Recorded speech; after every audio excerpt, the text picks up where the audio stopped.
Pues parece que estamos, ¿no? Sí. Oye, pero qué lujazo, ¿no? Qué lujazo de conversación tener aquí todos estos buenos amigos para charlar de distintos puntos del mundo. María, desde Bogotá, Colombia, socia y directora general de JIC, allí en ese hermoso país. Tenemos a Paul Capiotti, estás en Barcelona, ¿no? Sí. Profesor de la Universitat Rovira i Virgili.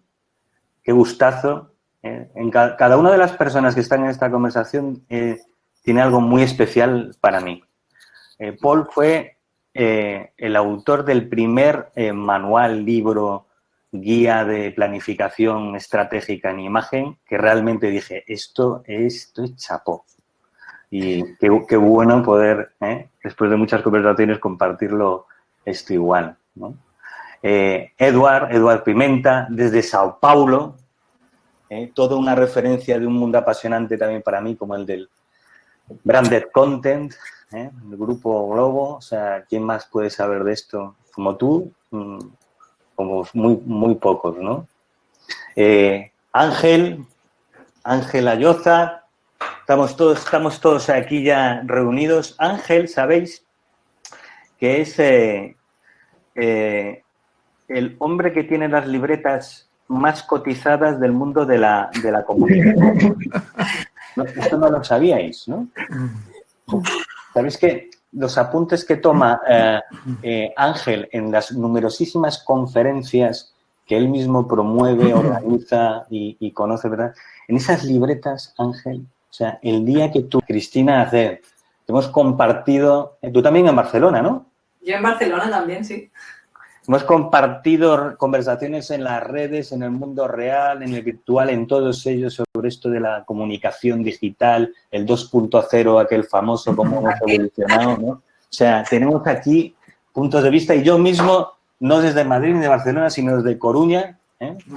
O sea, ya estamos en todas las partes del mundo para conversar. Bueno, esto surgió de una conversación en las redes sociales, a raíz de un artículo que publicamos en Ideas, que publiqué en Ideas, en una serie de artículos que es sobre lo que llamamos los 5 retos de la comunicación postdigital, ¿no? Una reflexión sobre cómo ha cambiado el mundo de la comunicación en este entorno donde lo digital ya se da por supuesto, forma parte de nuestro día a día y no tiene mucho sentido tratarlo como algo aparte, ¿no? Entre esos retos, el último que publicamos tenía que ver con la idea de pasar del mundo del control y la gestión de los medios y de los canales al del diseño de las experiencias que están en la fuente, en el origen de la comunicación, ¿no? Entendiendo que en este mundo postdigital cualquier persona se puede convertir en un medio y lo que viva, experimente esa persona es lo realmente importante. En el momento en que esa persona lo comparte con otros a través de sus medios, de sus redes de contactos y redes sociales, está influyendo ya en la reputación. Bueno, de ahí surgió un debate, recordáis, en Twitter, y entonces Adolfo Corujo, nuestro socio en JIC, dijo, oye, ¿y esto por qué no lo organizamos un poquito mejor y charlamos más en profundidad, ¿no? Y esta es la razón por la que estamos reunidos. Este es el tema central, es el mundo de la evolución de gestión de la experiencia, gestión de los medios. María nos va a ayudar a canalizar un poco la conversación. Te dejo un poco que nos organices y vemos cómo avanzamos. Vale, pues entonces un saludo para todos desde Bogotá. Aquí es la 1:05. Entiendo que en España son las 7:05. En Sao Paulo tenemos las 3:05. Esto es lo bueno de esta virtualidad. Aquí estamos teóricamente en un café. Quisiéramos estar más juntos y en la sala de una casa o en una sala de la OFI. Pero bueno, estamos cada uno desde su casa. Y bueno, yo lo que he pensado para que aprovechemos mucho el tiempo y además quienes están con nosotros, que son hasta ahora 70 personas, pues puedan no solamente oír esta conversación, sino también participar, ¿no? Así que vamos a abordar 3 grandes bloques de conversación. En cada uno de los bloques, Iván hace una breve intro 2 de nuestros invitados participan y abrimos a 2 o 3 preguntas por el chat sobre esa temática, ¿vale? Van a ser 3 temáticas, 3 bloques y vamos a empezar con la primera, que si les parece va a ser medios y personas. Iván, en tu papel hacías un planteamiento con relación a, voy a decir, viejas teorías y nuevas visiones de aquello a lo que nos enfrentamos en la profesión de la comunicación, en el ejercicio de la comunicación. Y nos gustaría que introduzcas esa primera perspectiva y damos paso después a 2 de nuestros invitados. Muy bien. Bueno, lo adelantaba un poco antes, ¿no? La reflexión es, parece que en nuestra profesión de la comunicación, del marketing, incluso de los asuntos públicos, la mayoría de los recursos, de la atención, de las planificaciones, se centran en la gestión de los canales, de los medios, ¿no? Pues ya sean medios de comunicación o incluso de las redes sociales, ahí, ¿no?, se contratan equipos, nos centramos las métricas en lo que ocurre en esos medios, en esos canales. Y la reflexión es una reflexión abierta. Parece que igual deberíamos girar esa prioridad, no tanto en los canales, que los vamos a necesitar, sino en el origen, ¿no? O sea, centrarnos más en las personas. Y la reflexión viene en la idea de que las personas parece que están en el origen, en el medio y en el final del proceso. Antes estaban, realmente se les consideraba como un objetivo, un target. Recordáis que es un concepto totalmente asentado, es el target. O sea, las personas son targets, o sea, es el objetivo, es el resultado. Quienes avanzaban un poco más, pensaban en el origen, en entender bien qué piensa esa persona, qué espera de ti y en función de eso.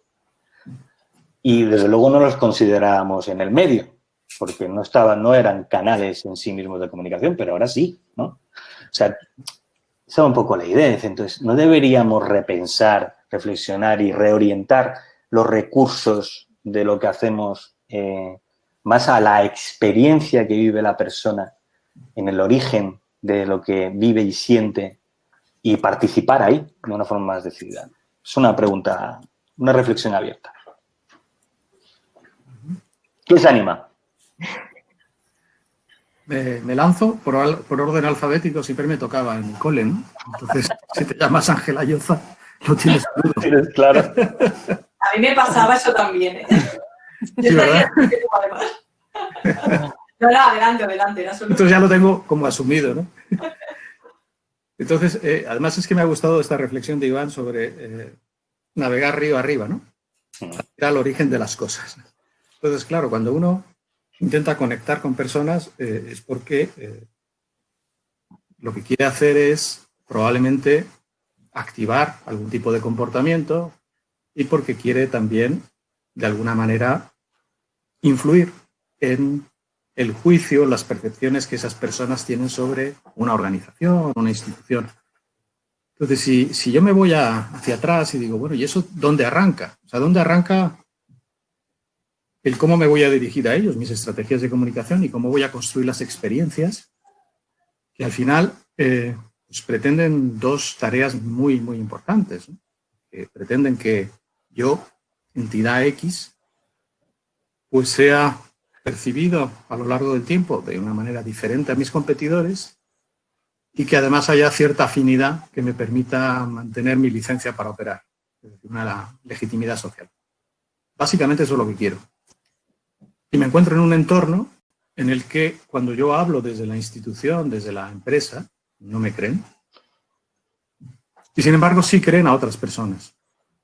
Creen a los ciudadanos hablando en las redes sociales, creen a los empleados de base, no a los directivos, creen a los científicos, creen a los académicos. Entonces, si esto es así, ¿cómo hago para que otros, con credibilidad y generación de confianza, quieran hablar de mí? Como yo no puedo forzar ni a mis empleados ni a mis clientes a hablar, solo harán si quieren. Entonces tiro para atrás y digo, ¿y por qué van a querer? Pues porque se van a identificar o no con mi razón de ser, con el motivo por el que existo, con la identidad profunda, con esto que hoy se llama propósito, ¿no? Entonces, solo lo van a hacer si ese propósito lo he construido con ellos y no para ellos. Entonces, porque quieren y porque además no pueden parar de hacerlo, porque se sienten partícipes, van a querer hablar.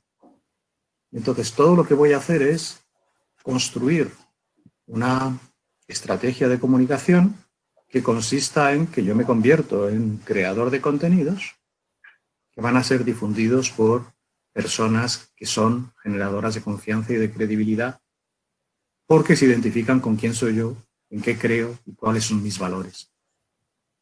Y sobre esa base es sobre la que voy a construir también las experiencias, porque las experiencias es una manera interesantísima de hacer vivir ese propósito, lo que me diferencia de verdad, en todo tipo de puntos de contacto, entendiendo hasta puntos de contacto las actitudes y los comportamientos de los empleados, el punto de venta, los productos que yo comercializo. Y cuanto más consistencia haya entre esos puntos de contacto y el propósito que está detrás de todo, pues mayor será, digamos, el impacto en generar comportamientos favorables, influir en las percepciones de ese grupo de personas de las que depende mi futuro, ¿no? Por ahí estoy yo. ¿Y estamos en eso? O sea, en el ejercicio profesional, ¿vamos en esa dirección? ¿Qué opináis? A mí me gustaría oír a Eduard, que viene pues que trabaja, digamos, en el sistema de los medios, en el sistema del contenido, sobre estas reflexiones en las que necesitamos que otros desplieguen, digamos, por nosotros, y todos los puntos de contacto son relevantes, pero es verdad que se ha generado mucha perspicacia con relación a los sistemas de medios más convencionales. No sé, Eduard, ahí tú cómo lo ves, cómo sigue encajando y cómo puedes seguir invitándonos a que hagamos el esfuerzo de integrarlo todo. Sí, muchas gracias. Saludos a todos desde São Paulo. En primer lugar, quisiera decir que es un gran placer participar en este foro que se propone hacer una reflexión tan oportuna para todos los profesionales dedicados a las marcas. Como dice Iván en su artículo sobre gestión de medios y diseño de experiencia, y perdona mi español, porque de todos yo soy lo que tengo, lo peor español por razones obvias, pero como dice Iván en este buenísimo artículo sobre gestión de medios y diseño de experiencias, en el mundo post-digital, al contrario de lo que le decía Marshall McLuhan, el medio ya no es el mensaje, la persona ahora es la mensaje, también el medio, el receptor, el emisor y la comunicación. Esta es una premisa interesante porque asumimos que desde el momento en que el mundo comenzó a organizarse en una red global, cualquiera y todos pueden producir y distribuir contenido, opiniones, juicios y validaciones. Si antes teníamos una audiencia pasiva, ahora tenemos personas dispuestas a interactuar con un altísimo nivel de crítica y expectativas con respecto a las marcas, sus productos y servicios. Antes del surgimiento de las redes sociales y los buscadores, la hegemonía de la producción y distribución pertenecía a los publishers. Yo hablo aquí de un punto de vista de quien está representando un gran grupo de publishers en Brasil. Por lo que sería natural para nosotros pensar que tanto las personas como las marcas ahora se ven a sí mismas como publishers. ¿De verdad? Y esto es una pregunta. ¿Las personas y las marcas tienen todos los atributos y responsabilidades históricas que siempre han tenido los publishers?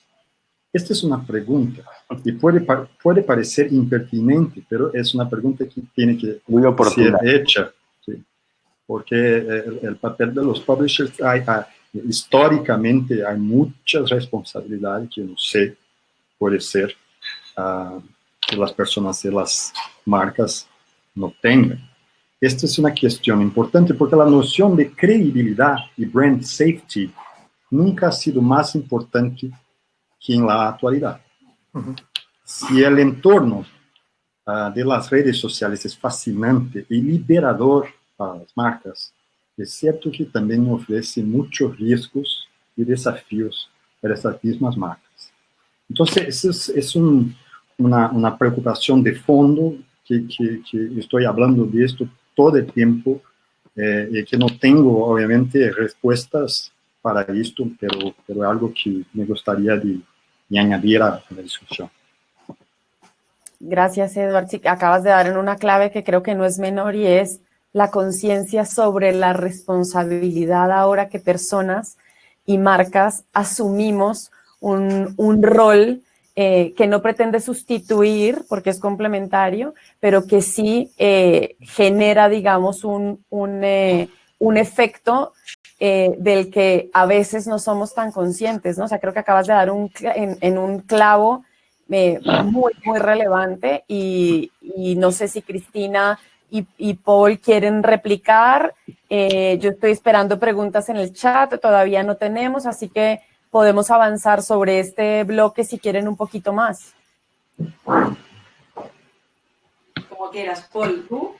Hola, tú. A ver, yo la verdad que, digamos, escuchando, yo ya me leí hace tiempo el paper, el artículo de Iván, y de hecho hoy he colgado un post con algunas reflexiones que tienen que ver con esto de los medios en el blog. Y, digamos, a mí, yo no sé si soy demasiado viejo o qué, pero me cuesta pensar en algunas cosas, es decir, me cuesta diferenciar, digamos, en este debate o no en este debate concretamente que tenemos aquí, sino en el debate público que tenemos, esta diferencia entre medios y personas, ¿no? Como si las personas no fueran un medio en sí mismos, ¿no? Antes decíais, digamos, que las personas ya son emisores, son receptores y son canales. Primera, siempre lo fueron. Quiero aclarar eso. Siempre lo fueron. Siempre fueron emisores, siempre fueron canales y siempre fueron receptores. La única diferencia es que ahora lo visibilizamos con las redes. Es decir, la diferencia entre antes y ahora es que ahora es visible. Es decir, ahora vemos cómo la gente se recomienda, cómo la gente influye cómo la gente opina. Claro, y ahora los hemos denominado canales, o los hemos denominado, digamos, generadores de experiencias o lo que sea. En la medida en que nosotros, como organización, yo estoy totalmente de acuerdo con el planteamiento que hace Ángel, ¿no? Que hizo con respecto, digamos, a la generación del propósito, o como se le quiera llamar, como core o como núcleo inicial de arranque de lo que es la conversación, el contenido, el debate, etcétera, etcétera. Pero a partir de allí, digamos, ese contenido nosotros lo podemos transmitir, lo podemos canalizar a través de medios tradicionales o quizá se puede trabajar a través de otro tipo de medios no tradicionales y en este caso podríamos considerar a las personas como canales y como bien dijo Ángel, con canales con mucha autoridad o con mucha confianza en aquellos pares, digamos. Entonces, en cierta manera me cuesta separar medios de personas en el sentido de que las personas en sí somos un medio que llegamos, pues algunos llegamos a 50, otros llegamos a 100 y otros llegamos a 10.000 y otros llegan a 100.000. Entonces, somos herramientas, somos canales a través de los cuales podemos, con nuestra opinión, con nuestra actividad y con nuestra acción, generar experiencias en los públicos. Y esto sí que me gustaría matizarlo porque además es algo que comento hoy en el post, y es, las experiencias, eso lo dijo Ángel antes y yo lo remarco, las experiencias se generan en los públicos. Y por lo tanto, nosotros no generamos la experiencia, nosotros gestionamos determinadas herramientas, gestionamos determinadas acciones, determinados comportamientos, como dijo Ángel, a través del propósito y de la acción de la organización, gestionamos ese tipo de cosas para intentar generar un resultado, y digo resultado entre comillas, por favor que se entienda, digamos, intentamos generar en el público un determinado comportamiento. Por lo tanto, digamos, déjenme utilizar una expresión para cerrar que es, digamos, back to basics, ¿no? Es decir, en inglés. Y es, nosotros, desde las organizaciones, gestionamos ¿qué? Gestionamos contenidos y gestionamos instrumentos, herramientas, medios. Lo que pasa es que esos medios se han multiplicado ahora. Ya no son los medios tradicionales, no son solamente los medios online, sino que también hay influencers, personas, etcétera, etcétera, digamos, ¿no? Gracias, Paul. Cristina, Bueno, si quieres replicar, creo que está todo dado para que lo hagas. Sí, bueno, yo tengo aquí además, yo estoy tomando apuntes mira, tú también tomas tengo otras cosas subrayadas, pero bueno, mira. Cristina también.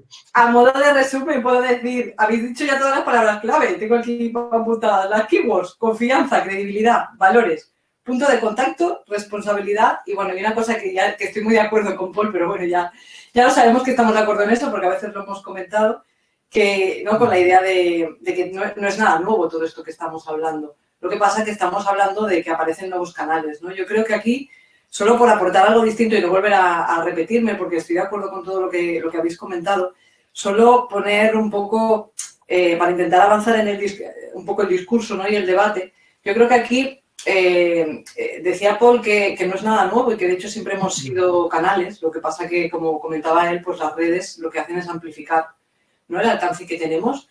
Entonces, yo creo que sí que quizá creo que o veo una evolución es que cuando las redes, al principio de las redes sociales, aquel 2.0 que se remontaba antes, Iván, que ahora suena como muy viejuno, ¿no?, decir esto, pues en aquel inicio del 2.0, como había muy pocos usuarios que fueran realmente activos y estuvieran generando contenido, era muy fácil destacar en aquel momento.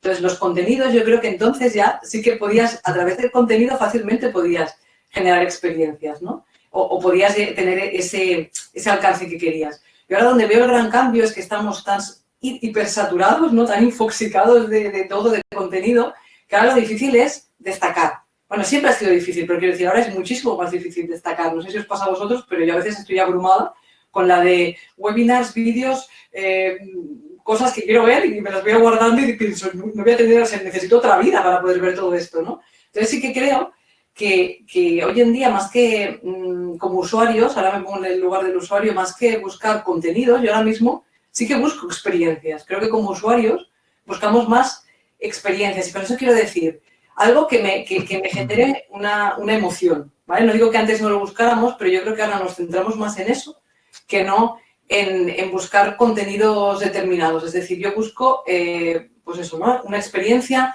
que me despierte el interés o que me despierte a la curiosidad o que me permita aprender o que me permita, bueno, pues informarme, ¿no? Pero busco creo que nos centramos más en ese resultado, ¿no?, que decía Paul, en ese qué nos aporta y qué sensaciones nos aporta ese contenido que no en el contenido en sí mismo.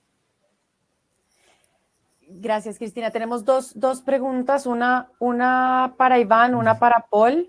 Iván, y nos pregunta Fernando Villafruela desde Valladolid. ¿En qué medida podemos integrar las ideas, experiencias de los clientes emitidas en las redes sociales en la gestión de las empresas para generar credibilidad y valor añadido? Es amplia la pregunta, pero creo que sobre todo busca cómo lo que hacemos fuera también podría repercutir un poco más dentro. Algunas veces nos estamos concentrando excesivamente en el reflejo y probablemente menos en lo que sucede en la casa, que es lo que produce el reflejo, ¿no? O sea, yo creo que Fernando apunta hacia un fundamento básico, y Paul estará de acuerdo con esto, de toda comunicación. La comunicación siempre empieza en el otro, o debe empezar en el otro, lo cual requiere una escucha, o sea, entender a la persona con la que te estás comunicando cuáles son sus expectativas, sus intereses, porque si no difícilmente vas a captar su atención ni vas a provocar ningún efecto, ¿no? Entonces, las redes sociales nos proveen de una herramienta, de un entorno maravilloso para extraer ese tipo de información. Yo creo que es lo que entiendo, ¿no? Es decir, los clientes emiten en las redes sociales opiniones, transmiten información, que si somos capaces de integrar esa información, esas revelaciones en lo que hace la empresa para esos clientes, pues seguramente su grado de satisfacción y respuesta positiva será mucho mayor. Aquí hay una evolución. O sea, yo nuevamente creo que hay una reflexión que hay que hacer, ¿no? Que es, creo que utilizamos mucho tiempo para escuchar lo que se dice en las redes de las marcas, o sea, sobre las marcas. Y ahí termina la escucha. Una escucha realmente rica es la que escucha a las personas a las que quieres llegar, hablen de ti o no. O sea, es una escucha más amplia para identificar nuevas revelaciones que te hagan llegar a ellos. Si no están hablando de ti, pues probablemente tendrás un problema en dos vías. Primero, no estás generando un efecto y segundo, estás mirando un espacio muy pequeñito de que difícilmente vas a extraer información de valor. Todo eso creo que tiene que ver con la pregunta de Fernando. Gracias, Iván. Y tenemos una pregunta para ti, Paul.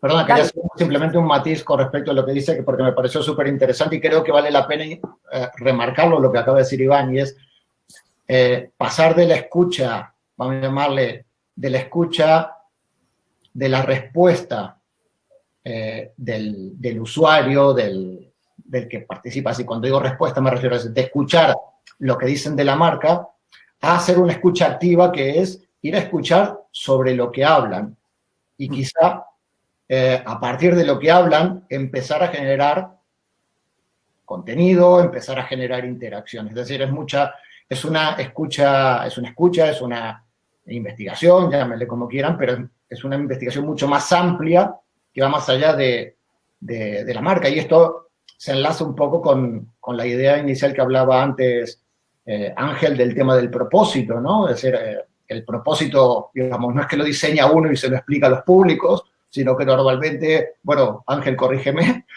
normalmente convocas a los públicos para hablar sobre tu propósito, digamos, ¿no? Convocas a los públicos para hablar sobre cuál podría ser el propósito, ¿no? Y tiene que ver con esa escucha más amplia, digamos, de no cerrarlo solamente a, digamos, a lo que dicen de la marca, sino a qué quieren o qué les gustaría, ¿no? Uh-huh. Sí, yo creo que en la clave de la escucha, y tiene que ver con lo que decía Cristina hace un momento, ¿no? Cómo conseguir sobresalir, ¿no? Es que la escucha es para descubrir aquello que es relevante. O entiendes muy bien qué es lo importante para tus diferentes grupos de interés, aquello que están esperando, pero no de ti, sino lo que están esperando en general. ¿Cuáles son las expectativas hacia las empresas en general, hacia los gobiernos?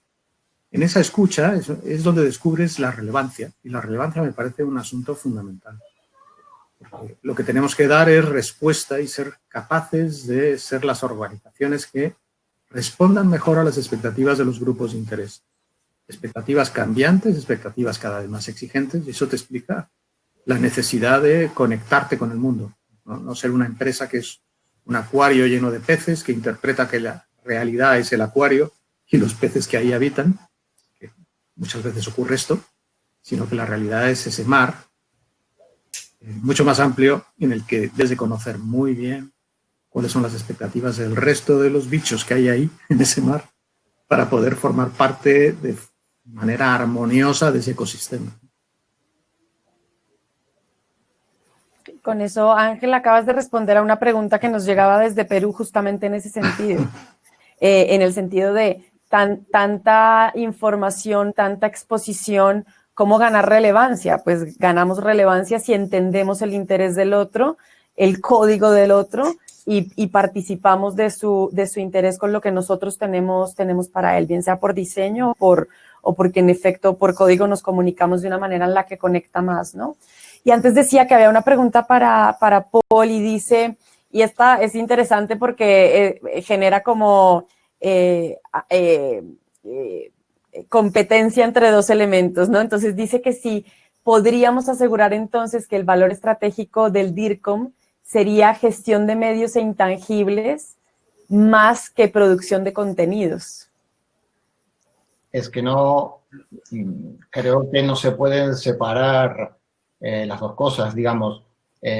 No puedes gestionar medios si no gestionas contenidos, digamos, no gestionas los contenidos que circulan a través de esos medios, digamos. De hecho, permitan ser excesivamente esquemático y simplificador, digamos, pero si no generas, primero tienes que generar una serie de ideas, vamos a llamarle contenidos, que luego decidirás o valorarás por qué tipo de medios pueden llegar a distribuirse, a compartirse, digamos.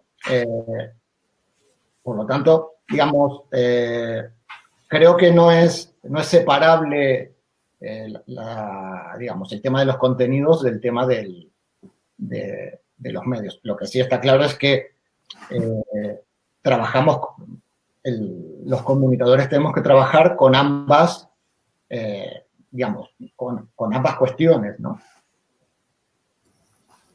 Muy bien, gracias. Eduard, yo te veo ahí como con ganas de cerrar el bloque medios personas, que además ya ha ido cruzando la línea con relación a las experiencias y el contenido, porque indiscutiblemente se encuentran y convergen, o sea, no podemos, y como bien lo estaba diciendo Paul, no podemos separar las cosas ni separar los carriles, sino trabajamos todo el tiempo en que confluyan en beneficio de construir, ¿no? Construir con el otro y para el otro, en beneficio, pues por supuesto, de esa confianza que tanto queremos, ¿no? Y que al final redunda en los resultados que cada uno, digamos, define y busca. No sé, Eduard, si quieres cerrar este bloque de medios y personas, y con esto yo voy a saltarme el de las experiencias y el contenido, porque creo que el de los momentos y los contextos es muy desafiante y para la media hora que nos queda, nos va a quedar faltando.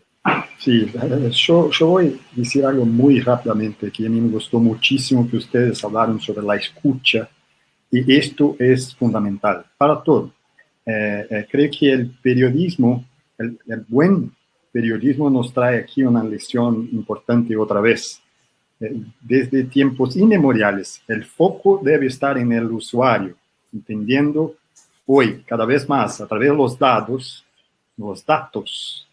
cuáles son sus intereses y idiosincrasias. Entonces, oír, saber escuchar la audiencia y todo lo que esta audiencia quiere saber. En el caso del periodismo es necesario ofrecer no solo lo que quiere saber, sino también lo que no sabía que quería saber y lo que necesita saber. Todo construido para ofrecer la mejor experiencia posible. Aquí también lo que importa no son los medios o canales, sino la esencia de lo que quiere transmitir y la relevancia de la idea.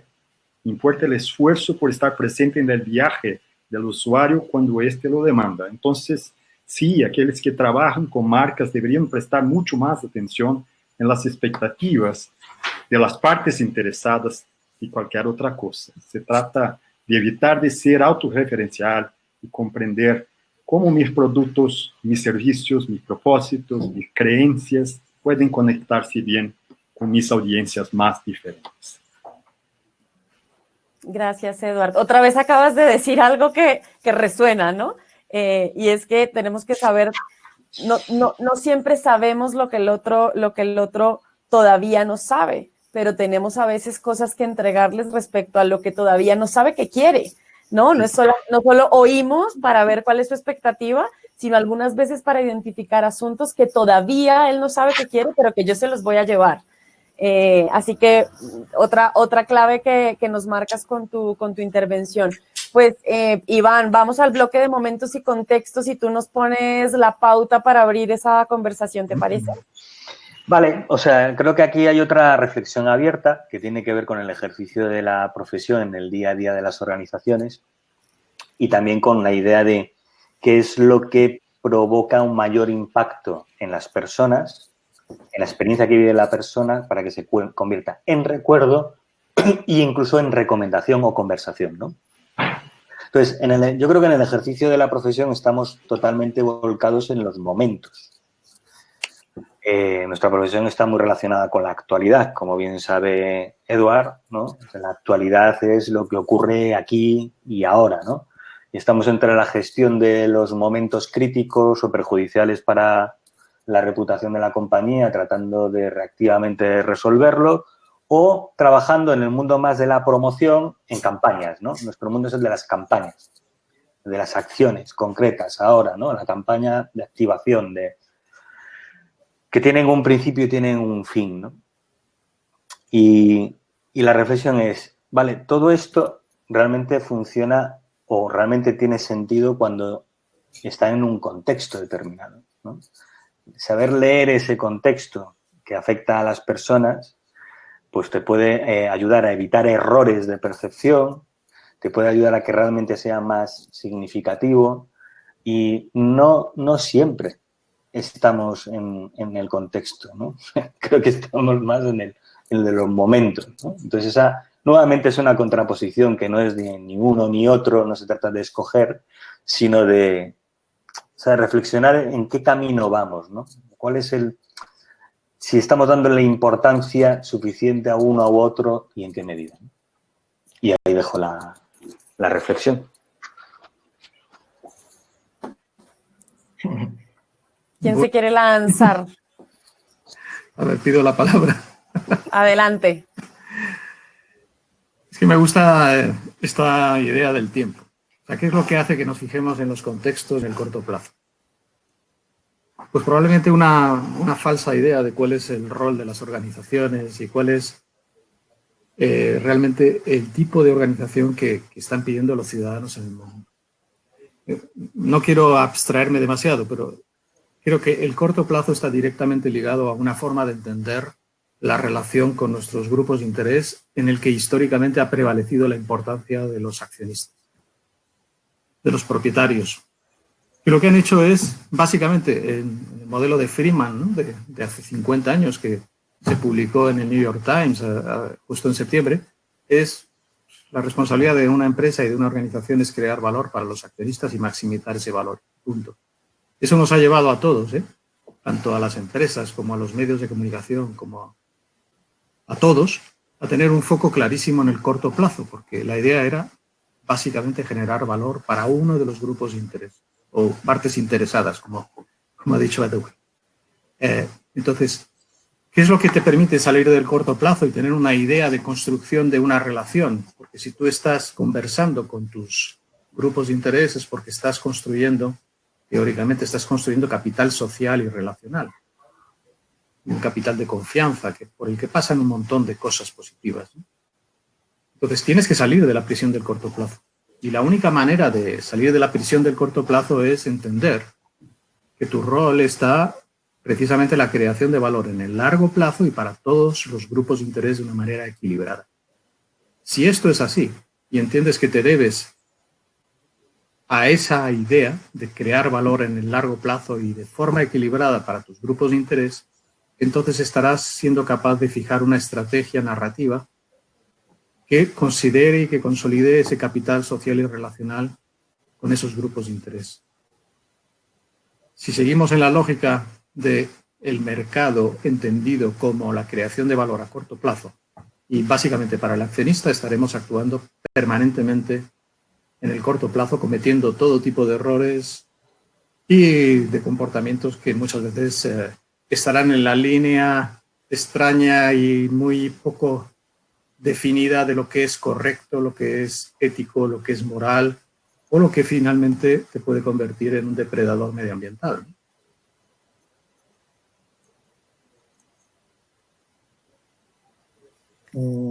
Permítanme, yo, en este caso, digamos que vuelvo otra vez a plantearme la dualidad, ¿no? Vamos a llamarle, del momento y el contexto, ¿no?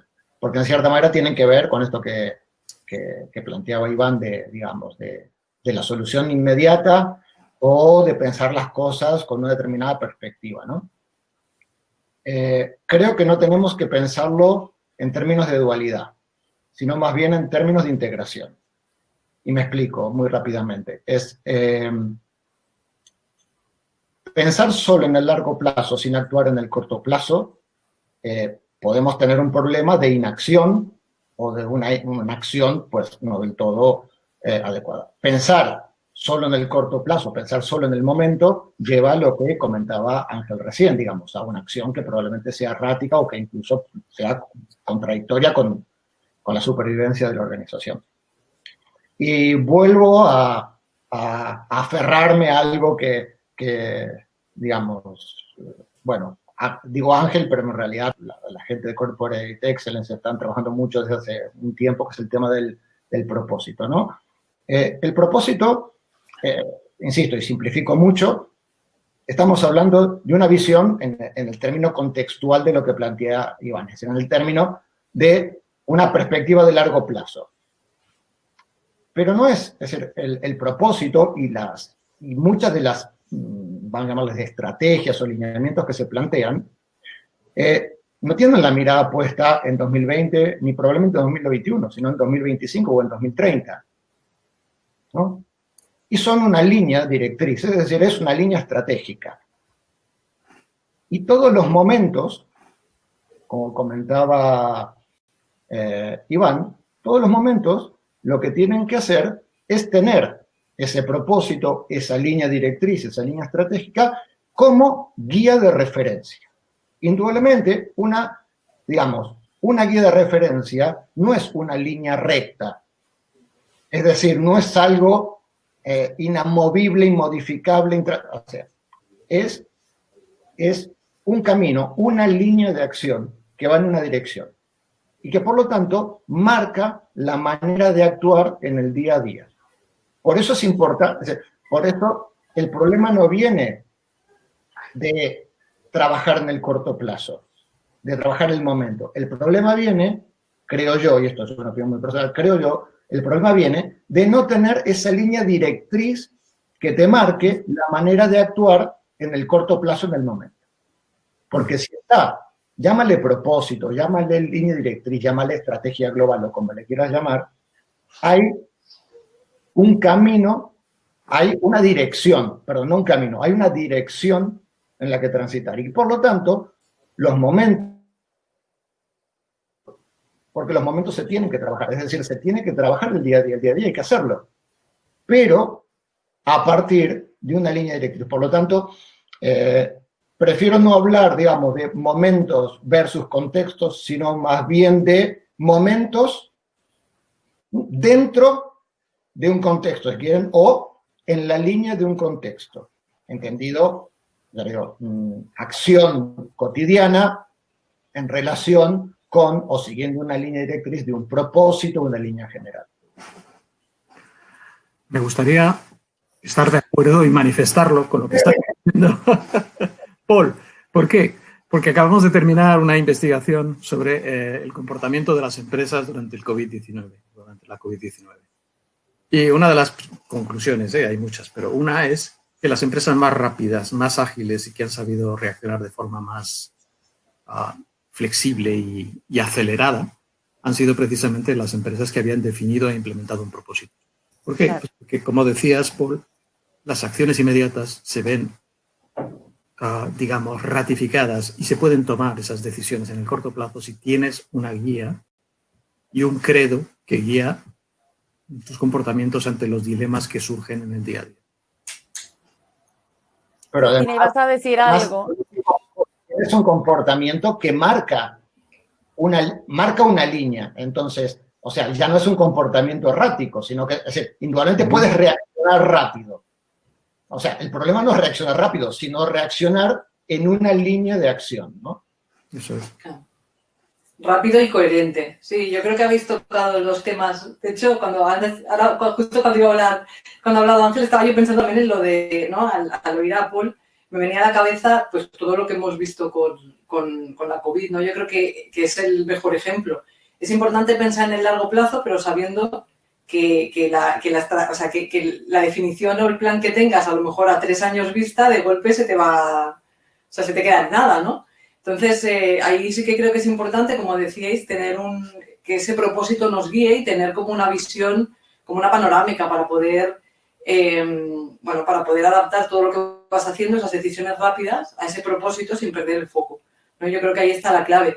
Y de hecho, esto lo digo porque lo que estabais diciendo ahora creo que tiene además mucha relación con la idea de contenidos. Lo digo para bajarlo un poco, que a veces cuando hablamos del propósito lo vemos como algo muy etéreo.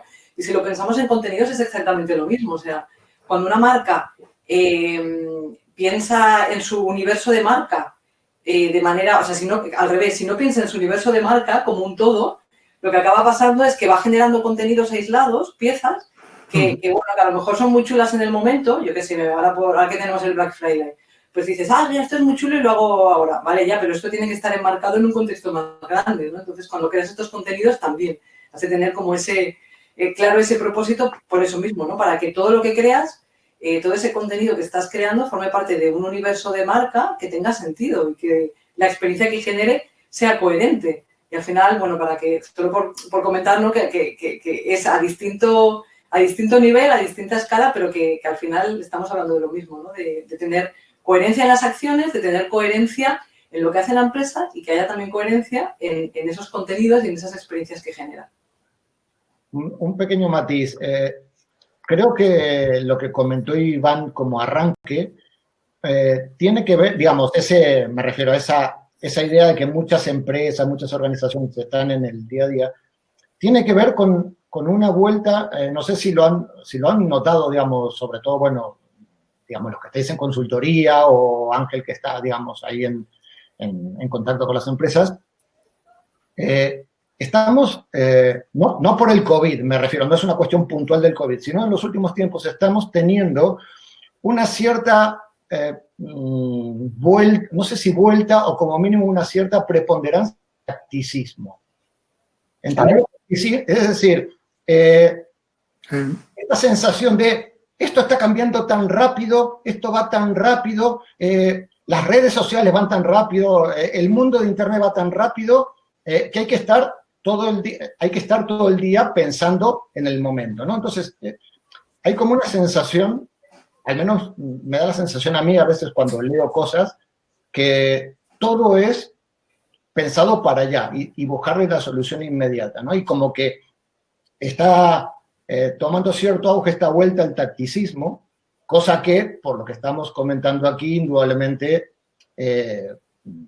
al menos desde mi perspectiva y por lo que he escuchado de Ángel y de Cristina, como mínimo es cuestionable, digamos, ¿no? Yo creo que está relacionado con este debate, tienes toda la razón. O sea, ¿qué ha hecho las redes sociales? Ha acelerado la presión del tiempo real. Antes de las redes sociales teníamos la presión del tiempo real, pero los periódicos tenían una periodicidad, ¿sabes? O sea, ahora no hay periodicidad, es todo el momento de esa actualidad, todo puede. Entonces, claro, eso lo ha vivido, nos lo puede contar Eduard mucho más. O sea, los medios de comunicación perdieron el sentido y ahora están volviendo a encontrarlo, también llevados por el tiempo real, ¿no? O sea, ha pasado un poco lo mismo, ¿no? Tenemos que todo es noticia, todo tenemos que contarlo. Casi cuéntalo así mejor. Sí, perfecto. Yo creo que ustedes hablaron todo lo más importante y a mí me gustó muchísimo cuando Cristina habló de coherencia, que es una palabra muy importante para esta discusión. Volviendo a tu punto primero, Iván, debemos sí trabajar y comprender mejor las experiencias que originan la comunicación para bien o para mal. Esta es la mejor forma de ayudar a una marca. Si soy una marca de cremas antiarrugas que vende mis productos casi que exclusivamente para personas de más de 50 años, y no me importa que mis envases y mis cajitas sean legibles a simple vista, entonces simplemente estoy diciendo que estos productos no son para esta audiencia o para estos clientes. No estoy pensando en la gente en primer lugar. Si soy una marca de bebidas y no me importa que mi portafolio sea suficientemente elástico como para contemplar una diversidad de gustos de un público cada vez más exigente, entonces terminaré hablando solo. No existe una técnica narrativa o comunicativa que pueda remediar los errores de una marca que no piensa en las experiencias más triviales. Entonces, coherencia hoy es más importante y nosotros hablábamos sobre el papel del publisher. Tradicionalmente, el publisher tiene la coherencia como uno de los valores más importantes. Hoy, cuando ves eclodiendo un movimiento tan importante como Black Lives Matter, las audiencias en torno de las marcas en sus plataformas sociales esperan un posicionamiento de estas marcas. Si a través del tiempo yo hablo sobre ciertos temas, luego es esperado que yo siga hablando de ellos en el momento en que él surge. Y si no hablo, y si me omito y no hablo, este es muy grave. Entonces, sí hay aquí algo muy importante para las marcas. Coherencia, Cristina, me parece la palabra perfecta para definir. Yo añadiría y consistencia. O sea, que eso tiene que ver con lo que explicaba Cristina. Es decir, yo defino una narrativa de la que me inspiran contenidos y también experiencias que es coherente con mi propósito, con mis valores, y lo hago consistentemente a lo largo del tiempo. Eso es otro valor que se pierde entre los momentos y los contextos, ¿no? Hay una pregunta, hay varias preguntas, pero creo que tanto la de Alma como la de Fernando se han resuelto, digamos, en el diálogo que estamos teniendo, pero hay una que está entretenida y que creo que casi que cada uno puede dar su versión o su respuesta y dice que ¿a qué creemos que se debió que todas las marcas dijeran exactamente lo mismo durante la pandemia? ¿No se suponía que cada una conocía bien a sus públicos y tenía un propósito distintivo que transmitir? ¿Por qué creen que en efecto se repitieron tanto las narrativas en los tiempos, digamos, más críticos hasta el momento de la COVID? Eso fue una coherencia intermarca. Perdón por el chiste, es que lo estaba pensando, digo, ves, es todo coherente entre ellas. Sí, bueno, y ahí también fue difícil diferenciarse. Yo creo que ahí también una de las cosas más difíciles es, en una situación así, es no caer en el oportunismo, que yo creo que algunas marcas sí que cayeron, ¿no? Y de hecho, un estudio que Edelman publicó al poquito de empezar, creo que fue en mayo, al poquito de empezar la crisis del coronavirus, decía, ojo, que ahora no es el momento del discurso comercial, no es el momento de pensar en los mercados, es el momento de otra cosa, ¿no? Entonces yo creo que ahí, como a algunas les daba tanto miedo caer en ese oportunismo de, no, ahora no podemos hablar de nuestros servicios, casi todas en eso coincidieron también, ¿no? En eso también fueron coherentes, ¿no? De vamos a dejar de hablar de nuestro producto y vamos a pensar en cómo podemos ayudar al cliente, ¿no? A nuestro público. Yo creo que es la idea que tenían en mente. Luego ya cómo lo expresaron o cómo lo materializaron ya sería otra cosa, ¿no? Pero supongo que un poco fue por ahí, ¿no? Y también, bueno, muchos movimientos vimos, ¿no? Unidos a la iniciativa de Yo me quedo en casa, bueno, todo iba un poco por ahí. Yo creo que estaba muy condicionado, o sea, aquí el contexto era único. O sea, es que pocas veces yo he vivido en mi vida situaciones así, pues igual momentos de atentado que hemos vivido, por ejemplo, en España, donde la conversación, todo el mundo estaba, ¿no? en la misma conversación y en los mismos argumentos, pero como esto durante tanto tiempo es que no había otra conversación, no había otra causa, no había otro propósito que el de proteger las vidas, ¿no? Entonces, había muy poco margen para la creatividad, el ingenio y la diferenciación, porque tampoco efectivamente se pedía. O sea, se trataba de, ¿no?, de arrimar el hombro y de una forma coherente cada uno, ¿no? Una cosa que quiero comentar con respecto a eso y tiene que ver con algo que salió antes también y que, bueno, tomo la pregunta y eso porque también hago una reflexión y es que, claro, siempre que salimos con el tema de la marca y la comunicación de la marca, claro, aquí la pregunta es, bueno, ¿y cómo se diferencia una marca en esta situación o en una situación de este tipo? Y mi pregunta, y yo respondería, ¿y por qué tiene que diferenciarse en esta situación? Y aquí hago una reflexión más conceptual, y es,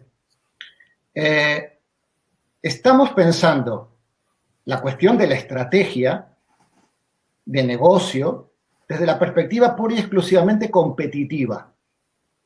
Tengo un buen amigo chileno que ha escrito con Henry Mintzberg algún artículo interesante, Francisco Javier Garrido, donde él cuestiona algunos de los planteamientos de Michael Porter, donde parece que la única estrategia es una estrategia donde tú compites contra alguien. Y Mintzberg y Garrido en un par de artículos comentan eso, y fijaros, y lo vuelvo a vincular a otra cuestión que ya salió antes, y es, me vino muy bien que estuviera Ángel aquí en la charla y que estuvieran haciendo todas esas cosas, porque cuando una empresa establece un propósito, y cuando digo propósito, lo tomo porque es un tema que está ahora vigente, es igual el nombre que le pongan, propósito, estrategia global, es igual. Cuando una empresa establece un propósito de cómo voy a ser mejor, o cómo voy a ser una buena empresa, una buena institución. Es decir, un propósito no es voy a ser mejor que el vecino de al lado. Simplemente una buena estrategia, Mintzberg y Garrido lo plantean, y un buen propósito tiene que ver con cómo voy a ser una buena empresa, cómo voy a ser una gran empresa, cómo voy a ser una empresa destacada, pero no desde la perspectiva puramente competitiva. Porque si, digamos, en un ámbito monopólico, significa que no habría estrategia y no habría propósito. No. Y sí que lo hay. La ENA no compite con nadie en España. Y se supone que debería tener o podría tener un propósito y tiene una estrategia, una línea de acción a largo plazo. Por lo tanto, y esto lo refiero, vuelvo otra vez y simplemente lo cierro. Y es, claro, ¿cómo es que están comunicando todas lo mismo? Bueno, ¿por qué tienen que comunicar? Es decir, una marca, una empresa, está comunicando vamos a llamarle, su punto de vista, está dando su opinión, está reforzando los sentimientos que hay en un momento determinado y en un contexto determinado sobre una situación muy crítica. Entonces, probablemente este no sea el momento para ser excesivamente creativo, sino para dar un mensaje de solidaridad, de acompañamiento, llámale como quieras, que esté alineado con su propósito, con su línea general. Por lo tanto, no tenemos que tomar la diferenciación, la distinción como el eje central. Para mí, el eje, es un elemento, es decir, el eje central, el primer eje es el de vamos a llamarle, el de la identidad, el de quién soy, cómo soy y por qué soy de una determinada manera. Y qué hago y cómo lo hago. Y a partir de allí puedes construir cuestiones que tienen que ver con la diferenciación. Sí, lo que pasa que yo creo, entiendo lo que dices, Paul, pero claro, yo creo que lo planteamos muchas veces desde el punto de vista competitivo porque incluso en momentos de pandemia, que es cierto que no es momento de vender y que es el momento de otra cosa, de arrimar el hombro, ¿no? Pero sí que al final compites porque estás compitiendo y ahora volvamos un poco a los orígenes, o sea, al inicio de esta conversación que hemos tenido esta tarde, ¿no? Competimos todos por captar la atención. Entonces, ahí sí que tienes, o sea, también estás pensando en competitividad, en otro tipo de competitividad, ¿eh? No no desde el punto de vista comercial y de ventas, pero sí que estás compitiendo por captar esa atención. La otra reflexión, que en esta sí que estoy de acuerdo, es el momento en una situación como esta de preocuparse por llamar la atención y por captar, y por diferenciarse de los demás o de las demás marcas o no. Pero bueno, yo creo que en el fondo competir siempre estamos compitiendo, en un nivel o en otro, pero estamos compitiendo. Ya captar la atención no es lo que decíamos antes, hay tantísimo contenido entre el que destacar que eso ya es competir también. A otro nivel, ¿eh? Vamos a ver, estábamos hablando del contexto de la COVID-19, ¿no? Entonces, vamos a ver. En esta investigación que ya está disponible, ¿eh? Es gratuita, en fin, no hay ningún interés detrás de ello. Lo que hemos visto es que las empresas se han movido por dos motivos. Uno tiene que ver con aquello en lo que creen, pero también por sus competencias distintivas, es decir, aquello que saben hacer muy bien. Entonces, la contribución que han tenido las empresas, si la clasificamos en tres grandes áreas, ha sido poner tu modelo de gestión, o sea, tus fortalezas de producción y de modelo de gestión, al servicio de la pandemia, de forma transitoria, es decir, fabricar, qué sé yo, gel o respiradores para las UCIs cuando tú fabricas automóviles o fabricas perfumes de lujo. Una de las cuestiones ha sido poner tus fortalezas al servicio de otro objetivo durante un periodo de tiempo. Otro de los tres ejes ha sido la transformación. Es decir, esto nos ha transformado y ha acelerado, pues qué sé yo, el teletrabajo, la conciliación, un montón de cosas que en 6 meses se ha hecho lo que se podría haber hecho probablemente en 5 años. Y la tercera el tercer eje de actuación ha sido la colaboración, las alianzas con el tercer sector, las alianzas con otras empresas para dar una mejor respuesta a lo que hacía falta y a lo que sigue haciendo falta durante el COVID-19. Entonces, sobre esos tres ejes, realmente es la diferenciación lo que importa. Yo creo que son las competencias distintivas, es decir, poner aquello que tú sabes hacer al servicio de una causa. Entonces, no me extraña que haya muchas empresas en todo el mundo que se hayan volcado en lo que se esperaba de ellas, ¿no? Que es, primero, cuidar a sus empleados, en el sentido amplio del término, seguridad, salud y empleo. En segundo lugar, pues lo que ha ocurrido es responder a esa idea de contribuir con lo que sabes hacer, aquello que es necesario y que sumas tu esfuerzo al de los organismos públicos y las administraciones, es decir, la colaboración público-privada. Que después todo eso se ha traducido en elementos comunes entre muchas empresas en el mundo, en lo que han hecho, sí, en lo que han comunicado también, pero cuando se ha hecho bien se ha hecho priorizando aquello que era más necesario y aquello que la sociedad en su conjunto esperaba de las empresas. Y ya digo, todas las empresas se volcaron en lo interno, los empleados, la seguridad, la protección del empleo. Entonces yo hablaría más de una clasificación en tres grandes ejes en los que, bueno, pues se han movido las empresas en todo el mundo. Y sobre esa forma de actuación, pues ha habido recompensas y castigos. Quien lo ha hecho bien ha fortalecido su reputación y probablemente saldrá de esta crisis fortaleciendo también su relación con sus grupos de interés. Y las que han querido aprovechar el momento y actuar a corto plazo y de forma interesada, pues probablemente saldrán castigadas. La memoria dura y coloca a cada uno en su lugar, ¿no? Realmente, ahí he visto un comentario de algo que comentabas al inicio antes de conectarnos, Ángel, de la estrategia de comunicación de Moderna y Pfizer, dando por hecho ya, ¿vale?, sin documentos que prueben. La verdad es que tiene, esto de generación de expectativas tiene tela, ¿eh? No sé si lo visteis, de José Ignacio Villar.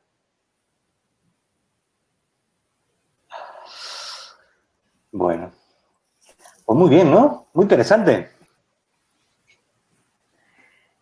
Sí, bueno, estamos mucho aquí conversando, sí.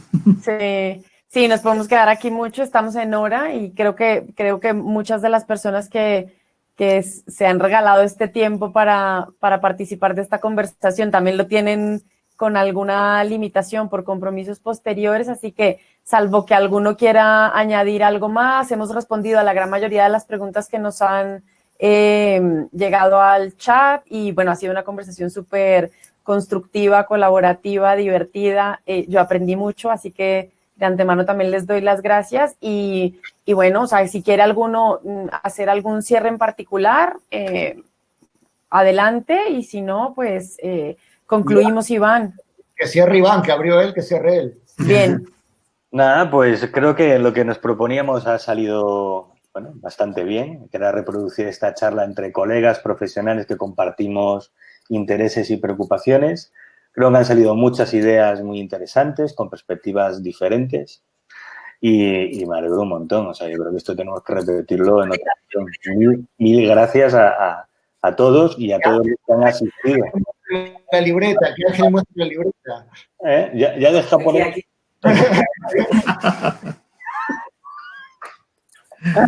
Pero no compito con la de Ángel, esa es mía. Ángel la tiene ahí abajo, tiene todas las anotaciones y no muestra nada. No, ni siquiera muestro la colección de libretas que efectivamente vengo acumulando a lo largo del tiempo. Sí, es que te digo que ahí hay material, ¿eh? A todos. Muy bien, pues un abrazo para todos. Feliz día, feliz tarde, noche para los demás. Nos vemos. Chao, chao. Hasta la próxima. Saludos a todos. Chao.